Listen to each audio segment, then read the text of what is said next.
जी अस्सलाम वालेकुम स्टूडेंट। आज लेक्चर नंबर 2 है। लेक्चर नंबर 2 में हमने बात करनी है, लास्ट टाइम हमने बात की थी कि किस तरह से सॉफ़्टवेयर इंस्टॉल करना है, किस तरह उसको एक्टिव करना है। उसके बाद आज हमने उस सॉफ़्टवेयर को ओपन करना है, उसका इंटरफेस देखना है।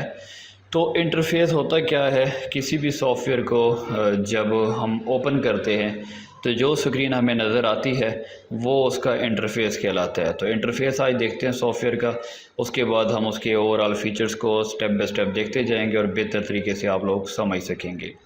तो सॉफ़्टवेयर को ओपन करना है तो उसके मुख्तलिफ़ तरीके हैं। या तो आप मेन्यू बार, या आपके पास जो आप ऑप्शन होता है मेन्यू बटन का या स्टार्ट बटन, या जिसको आप मेन्यू बटन स्टार्ट बटन भी कह सकते हैं, विंडो बटन भी कह सकते हैं, इस पर जाएंगे। और यहाँ पर आप या तो ये है कि आप सर्च करें, जैसे ये एक्सेल मौजूद है स्क्रीन पे आपको नज़र आ रहा है, या इसी तरीके से आप डब्ल्यू में जाकर सर्च करेंगे, देखेंगे तो आपको नज़र आएगा, वर्ड नज़र आ रहा होगा। ठीक है, इस तरह से आप ये जैसे वर्ड नज़र आ रहा है। या तो ये है कि आप क्लिक कर दें यहाँ पर, या फिर ऐसा कर सकते हैं आप राइट क्लिक करें और इसको पिन टू स्टार्ट कर दें। ठीक है, तो यहाँ पर ऑप्शन नीचे जो क्विक लॉन्च होती है यहाँ पर आ जाएगा।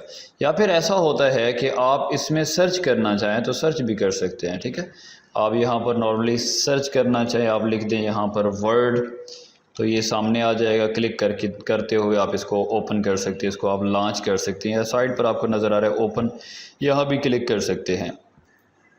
उसके अलावा जैसे ये वर्ड हमारे पास पहले ओपन है, इसको क्लोज़ कर दें। इसको ओपन करना है आपने तो कैसे कर सकते हैं, विंडो का बटन प्रेस करेंगे, कीबोर्ड पर आपको नज़र आता है, और साथ में आर प्रेस करेंगे, विंडो का बटन प्लस आर।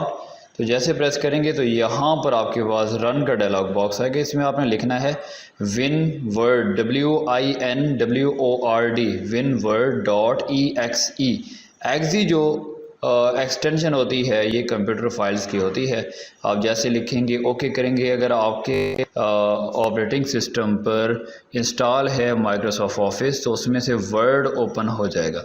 अगर सामने अवेलेबल नहीं होता, नहीं आता सामने, स्क्रीन पर सामने नहीं आता और एरर देते, इसका मतलब ये है कि आपके पास वर्ड जो है वो सामने ओपन नहीं हुआ, तो ऑफिस इंस्टॉल नहीं है। आपने फ़िलहाल ब्लैंक डॉक्यूमेंट पे क्लिक कर देना। ये साथ में टेम्पलेट्स वगैरह होते हैं, इंशाल्लाह इनकी हम बात करेंगे। रिसेंटली जो डॉक्यूमेंट्स हम ओपन कर चुके हैं साइड पर नज़र आ रहे होते हैं। फ़िलहाल हम ब्लैंक डॉक्यूमेंट पे क्लिक करेंगे। अब ये जो स्क्रीन हमें ओवरऑल नज़र आ रही है ये क्या कहलाती है, इसका एनवायरनमेंट कहलाती है या इसका इंटरफेस कहलाती है। तो इसको हम थोड़ा जूम करके देखेंगे। सबसे पहले हम टॉप से स्टार्ट करेंगे, राइट कॉर्नर से। तो इसको मैं थोड़ा जूम कर देता हूँ स्क्रीन को, ताकि आप लोगों को बेहतर तरीके से नज़र आ सके।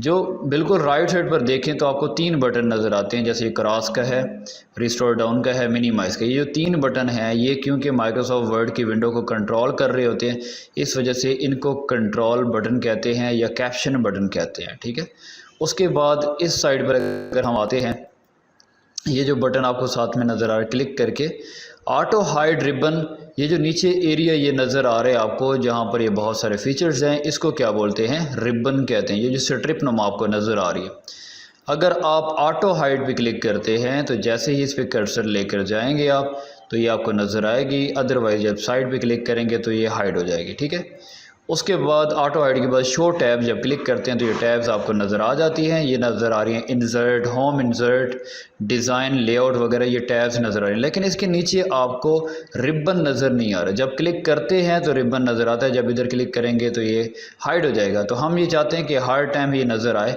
तो फिर आपने यहाँ पर क्लिक कर देना है show tabs and commands. Click कर दें यहाँ पर तो ये आपको ऑप्शन नज़र आ रहे होंगे। अब साइन इन का फ़ीचर ये पहले जो ओल्ड वर्जन थे उनमें नहीं था, मतलब 2007 या 10 तक। ये 13, 16 और उसके बाद वाले जितने वर्जन्स हैं तो उनमें ये ऑप्शन दिया है, आप साइन इन कर सकते हैं, जीमेल का अकाउंट यहाँ पर लगा सकते हैं, और उसके बाद आप मज़ीद अपडेट्स वगैरह ऑफिस से रिलेटेड आपको मिलती रहती हैं वक्तन फ़वक्तन। तो बाकी क्लाउड वगैरह के फ़ीचर भी यहाँ से यूज़ कर सकते हैं। जैसे आप लोगों को अगर ऑनलाइन यूएसबी का पता है तो जो डाटा आप स्टोर वहाँ पर करना है तो वो करना भी आसान हो जाता है। उसके बाद इस साइड पर आएँ, थोड़ा सा दरमियान में आ जाएँ, तो यहाँ पर आपको नज़र आ रहा है डॉक्यूमेंट 1। इसका मतलब ये है कि आपने अभी तक डॉक्यूमेंट को सेव नहीं किया। अगर सेव किया होता तो वही आपको यहाँ पर नज़र आ रहा होता और नाम जो आपने दिया होता। साथ में वर्ड नज़र आ रहा है, ये सॉफ्टवेयर का नाम है, ये डॉक्यूमेंट का नाम है, जहाँ पर ये नज़र आ रहे हैं इसको बोलते हैं टाइटल बार। उसके बाद इसके लेफ़्ट साइड पर आ जाएँ तो यहाँ पर आपको ये छोटी सी जो बार नज़र आ रही है इसको बोलते हैं क्विक एक्सेस टूल बार। यहाँ क्लिक करके इसमें फ़ीचर्स ऐड कर सकते हैं।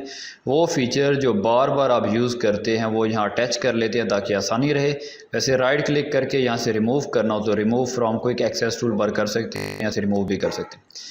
ओल्ड वर्जन में यहाँ पर ऑफिस बटन हुआ करता था, यहाँ पर ऑफिस बटन नहीं है, यहाँ पर फाइल का एक फ़ाइल का ऑप्शन दे दिया है क्योंकि 2003 तक ये फ़ाइल का पहले ऑप्शन होता था। 7 में इन्होंने ऑफिस बटन कर दिया था, शायद इस वजह से इन्होंने दोबारा फ़ाइल का बटन दे दिया या फ़ाइल का ऑप्शन दे दिया। एस्केप से इसको कैंसिल करते हैं फ़िलहाल। तो ये आपके पास फ़ाइल, उसके बाद यहाँ होम पे क्लिक करें, ये टैब है, टैब में नीचे आपको ये पूरा जो नज़र आ रहा है एक स्ट्रिप सी ये रिबन है और रिबन के अंदर जो डिवीज़न की गई है ये जैसे क्लिप बोर्ड है, फॉन्ट है, पैराग्राफ है, तो ये क्या कहलाते हैं, ये ग्रुप्स कहलाते हैं। तो यहाँ लेटेस्ट वर्जन में इसको कमांड्स भी कहते हैं लेकिन इसको ग्रुप कहते हैं। ग्रुप में मुख्तलिफ फ़ीचर्स होते हैं, कह सकते हैं मुख्तलिफ कमांड्स होती हैं। उसके बाद अगर हम बात करें यहाँ पर एक आपको रूलर नज़र नहीं आ रहा है, यहाँ से मैं वैसे शो कर देता हूँ। एक रूलर नज़र आ रहा होता है ऊपर ये वाला हॉरिजॉन्टली रूलर और एक लेफ़्ट साइड पर आपको नज़र आएगा ये रूलर जो होता है वो वर्टिकली आपको नज़र आता है। एक हॉरिजॉन्टली रूलर होता है, एक वर्टिकली। रूलर का काम क्या होता है इंशाल्लाह हम स्टेप बाय स्टेप देखेंगे। और ये जहाँ पर निशान ब्लिंक कर रहा है इसको बोलते हैं इंसर्शन पॉइंट। जहाँ पर ये मौजूद होता है लिखना वहीं से आप स्टार्ट कर सकते हैं।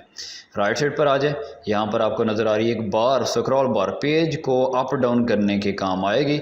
और सबसे नीचे हम आ जाते हैं, यहाँ पर आपको सबसे नीचे जो बार नज़र आ रही है इसको बोलते हैं स्टेटस बार। इस पर आपको प्लस का बटन नज़र आ रहा है, माइनस का बटन नज़र आ रहा है।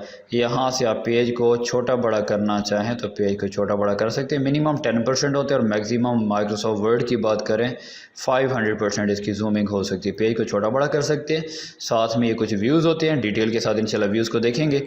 और इसके लेफ़्ट साइड पर आप आ जाएं तो आपको स्टेटस बार इसको इस वजह से बोलते हैं, इसका स्टेटस नज़र आता है। पेज कितने ओपन हैं, वर्ड्स कितने आप लिख चुके हैं और यूनाइटेड किंगडम की अकाउंट से आप लैंग्वेज यूज़ कर रहे हैं वो भी यहाँ पर बता रहा होता है। अब अगर हम यहाँ पर बात करते हैं आगे इंशाल्लाह हम देखेंगे इन टैब्स को, इसमें मौजूद जितने ग्रुप्स हैं सारी कमांड्स को देखेंगे। फ़िलहाल ये कि अगर इधर हम कुछ लिखना चाहते हैं तो बिल्ट इन कुछ फंक्शंस की हम बात कर लेते हैं। माइक्रोसॉफ्ट वर्ड में पहले से बिल्ट इन फंक्शंस होते हैं, जैसे हम इसको रैंडम कहते हैं, लिखते रैंड हैं, RAND। आप लोगों ने टाइप करना है RAND।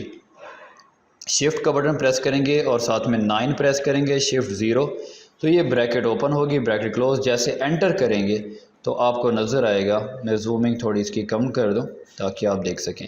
अब देखें कि आपको 3 पैराग्राफ नज़र आ रहे हैं यहाँ पर इज़ इक्वल टू RAND। अगर इनको आप सिलेक्ट करते हैं चेक कर सकते हैं। इसकी जगह पर अगर आप लिखना चाहते हैं, आप कहते हैं मुझे एक ही पैराग्राफ चाहिए, RAND रैंडम, और इसमें ब्रैकेट में 1 लिखें, ब्रैकेट क्लोज करें और एंटर करें तो एक पैराग्राफ आ जाएगा। तो ये बिल्ट इन इसमें कुछ ऊपर से जितने टैब्स और ग्रुप्स मौजूद हैं उनके बारे में मालूमात लिखी होती हैं जो बिल्ट इन होती हैं। इसकी जगह पर कुछ और भी लिख सकते हैं। अगर आप कहते हैं 20 पैराग्राफ आपको चाहिए, is equal to RAND, bracket open और क्लोज कर देंगे, 20 लिखने के बाद एंटर कर दें तो ये आपके सामने 20 पैराग्राफ होंगे। अगर आप लिखते हैं is equal to RAND random, आप चाहते हैं 5 पैराग्राफ हों और हर पैराग्राफ की लाइंस कितनी हो, 10 लाइंस हो, तो ब्रैकेट क्लोज करें, एंटर करें तो ये आपके पास लिखा हुआ आ जाएगा। इसकी जगह पर एक और कमांड भी यूज़ कर सकते हैं, is equal to LOREM, lorem, bracket open, bracket close, enter. तो ये भी आपके पास जो है मुख्तलिफ 86 के करीब वर्ड्स लिखे हुए आ जाते हैं। देखना चाहें वर्ड्स तो ये नीचे आपको नज़र आएगा। अगर आप देखें स्टेटस बार पे तो 86 वर्ड्स आपको लिखा हुआ नज़र आ रहा है।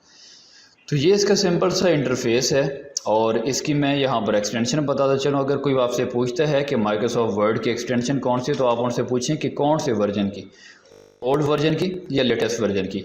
अगर मैं ओल्ड वर्जन की बात करूँगा तो ओल्ड का मतलब क्या होगा, 2003 तक वर्जन्स होंगे। इसको मैं थोड़ा सा साइज़ इसका बड़ा कर देता हूँ ताकि आप लोगों को बेहतर नज़र आ सके।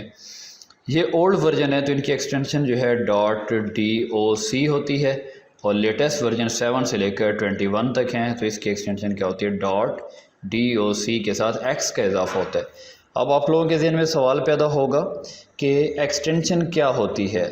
अब एक्सटेंशन देखें, जैसे हम नॉर्मल घरों में कोई काम करना होता है, चार्जर लगाना होता है, तो उसके लिए भी एक्सटेंशन यूज़ करते हैं, एक बोर्ड वगैरह इस्तेमाल करते हैं। तो एक्सटेंशन का ये काम होता है कि अगर आपने कोई काम माइक्रोसॉफ्ट वर्ड में किया है और आप उसमें दोबारा मॉडिफिकेशन करना चाहते हैं, वर्ड में वो तभी ओपन होगा, उसमें आप मॉडिफिकेशन कर सकेंगे अगर उसकी ओरिजिनल एक्सटेंशन होगी।